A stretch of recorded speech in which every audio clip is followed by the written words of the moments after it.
Hello everyone.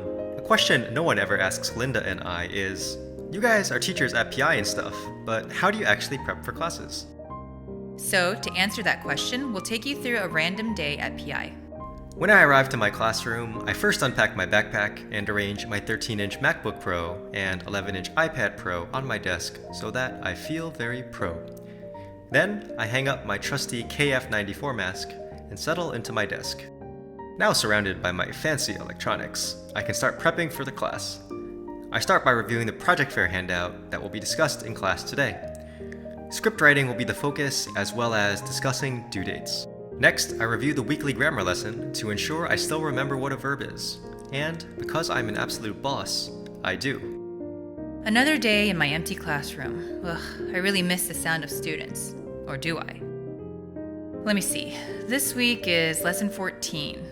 Mother Teresa for benevolent will be fine. Tyrant.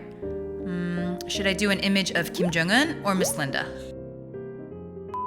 Are you really sending me an email about the homework 1 hour before class? Ugh. Brenden and I were super excited about our Hunger Games project. Little did we know that there would be a global pandemic that would deny our students the joy of placing these little stickers on their personal leaves. It's 1 p.m. and Linda and I have scheduled a meeting to discuss this very video, #Meta. We review the scripts that we prepared on Google Docs over the weekend and edit each other's voiceovers, because peer editing is actually useful in real life and not just something English teachers make you do. With the script drafts complete, we start to storyboard and discuss how we want to shoot each scene. Since Brenden has exceptionally beautiful handwriting, he gets the honor of drawing on the whiteboard while I get to sit and yell random things. We conceptualize each scene and then discuss how it should be shot.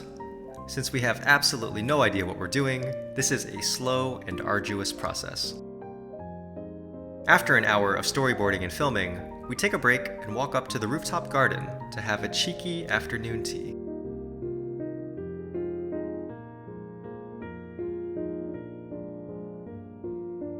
It's 2 p.m. and time to tie up any loose ends before class begins. I prepare my lessons on the wonderful app Bear. I write out each lesson step by step to make sure the daily learning objectives are met.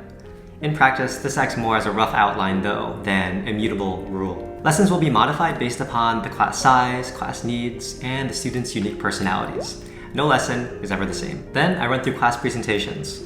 I go through each of the slides, mentally reviewing my lecture while internalizing the timings of builds and transitions. I usually end up cutting some content and try to keep the slides as simple and concise as I can. Preparing for Zoom classes have been a new kind of challenge. Now, while I try to keep my lessons student-centered, this has been much more difficult on the online platform. So a larger portion of my time has been spent on the visual aspects of lessons. This means online searching for images that are relevant to the lessons, as well as more effort put into Google Slides, especially for grammar. And unfortunately, since Zoom classes have been shortened, I've had to streamline the lessons so as to minimize the downtime, which is kind of a bummer since I do miss talking about random topics with you all.